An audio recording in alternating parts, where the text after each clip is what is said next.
Hey guys, LevelCap here, and today in gaming, EA is facing a weekly $583,000 fine. Cold War will take up even more space than Modern Warfare at launch.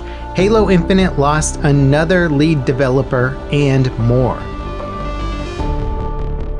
A decision was just approved by the Netherlands Gaming Authority to fine EA $583,000 every week it sells loot boxes in FIFA Ultimate Team. The case was initially ruled on in 2018 and found FIFA's Ultimate Team packs violated the country's Gambling Act. At the time, the ruling suggested a weekly fine which EA fought against for the last 2 years. EA argued against the ruling, saying that the game packs only had value in-game and couldn't be converted to real-world money. With that argument dismissed by a judge, it's open season on EA. They now have 3 weeks to remove the loot boxes or they'll be fined. Several European countries have passed anti-loot box legislation, much of it stemming from the CSGO gambling scene's implosion and EA's loot box scandals. In the United States, the government is still working on taking a stance, but the ESRB, our games rating board, has started including warnings about games that include loot boxes. Given just how lucrative loot boxes are, you can imagine the game industry as a whole is going to fight tooth and nail to keep them included in their game design. However, the rulings in the Netherlands and other European nations could be a preview of what's coming stateside. Call of Duty Black Ops Cold War is merging with Warzone in December. That's about a month after launch and will coincide with Cold War's first season launching. Cold War's weapons and operators will be available in Warzone when the update goes live. That's in addition to what will likely be a massive overhaul to the Warzone map. Players frustrated by Modern Warfare's massive install size should prepare for an even bigger one when they download Cold War. At launch, the game will consume 250 gigabytes with the Ultra RTX mode enabled. That includes everything needed to run the game at 4K with ray tracing enabled. Without the Ultra ray tracing content, the game weighs in at 175 gigabytes, which is still quite a lot. And while the size of games has ballooned for various reasons like high quality textures, uncompressed audio, in-game cinematics, cosmetics, and more, it feels like a bit much, nearly needing 300 gigabytes to install a single game, and that's even assuming you have an internet connection fast enough to make that a reasonable download. It's likely that Cold War's install size will only balloon after launch as well. Another veteran developer has left the Halo Infinite team. This time around, it's the studio's head and director on Infinite, Chris Lee. He's been with 343 since 2008 and has worked on Reach, Halo 4, and Halo 5. It's unclear if Lee's departure was due to development issues with the game or if he's just being moved to a new project now that Infinite is in the home stretch. And it is quite common in the game industry with senior staff being moved to new projects where their leadership and expertise is more needed as their current projects tend to wind down.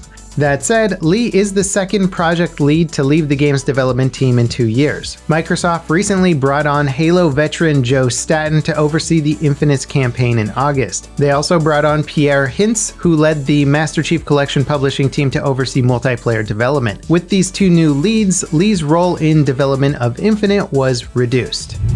NVIDIA released their $500 RTX 3070 GPU the day after AMD revealed a range of new GPUs that either match or outperform comparable NVIDIA hardware for less money. While reviews of the RTX 3070 have been very positive, good luck getting your hands on one.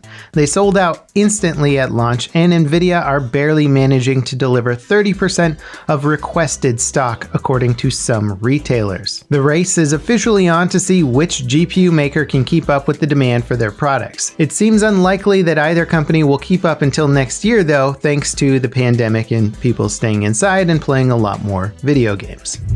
CD Projekt Red's stock value has fallen 25% in 2 months because of the multiple delays of Cyberpunk 2077. In May, CD Projekt's market cap was higher than Ubisoft, which is pretty insane considering Ubisoft is a multinational mega publisher. CD runs GOG.com and has basically one hit game in the wild with The Witcher 3.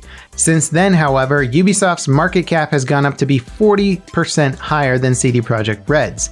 The Polish developer also had to apologize to its employees after telling investors that the crunch they were subjecting devs to is not that bad. The company CEO said most of the team wasn't crunching and that it was mostly quality assurance testers and the people polishing the game for launch who were under the gun. And while that sounds like a somewhat rosy explanation, the reality is that quality assurance and the teams that they work with are vital to a game's launch without massive problems and bugs.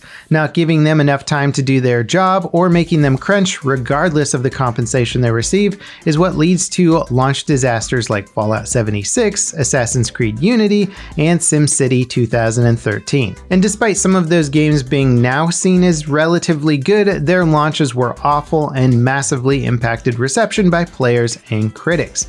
Many employees have voiced their concerns about CD Projekt Red's statement, prompting the CEO to apologize in an internal email. Season 7 is shaping up to be a massive injection of new content for Apex Legends. It'll offer a brand new map, legend, vehicle, and more. But its impending launch has also shed some light on Respawn's long-term plans for the game. The new map, Olympus, is based on a concept level for Titanfall 3. That game was put into development right after the launch of Titanfall 2, but was ultimately shelved once the team saw the potential in a battle royale game concept that they had kicked around. While much of the prototype content for the concept art for Titanfall 3's development will eventually be repurposed for Apex, the game's future might extend beyond the battle royale genre. Apex's game director recently shared in an interview with Eurogamer that players can expect more Titanfall-themed content in the new year for Apex, and that eventually the game might become more than just a battle royale. He hinted at the recent limited time modes as a starting point for the future of Apex. The interview on a whole is a pretty interesting read, and I highly recommend it, especially if you're a fan of Apex. Season 7 launches on the 4th.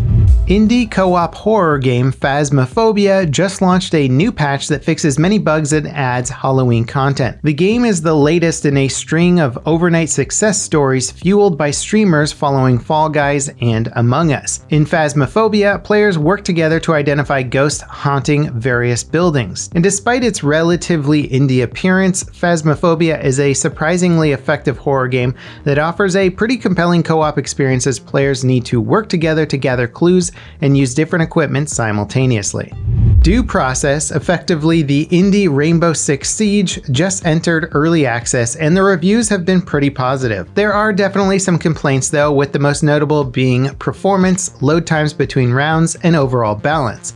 The big thing that sets Due Process apart from Siege is that the maps are all procedurally generated and change from one match to the next. While all maps have specific themes and elements, their layouts are basically never the same twice.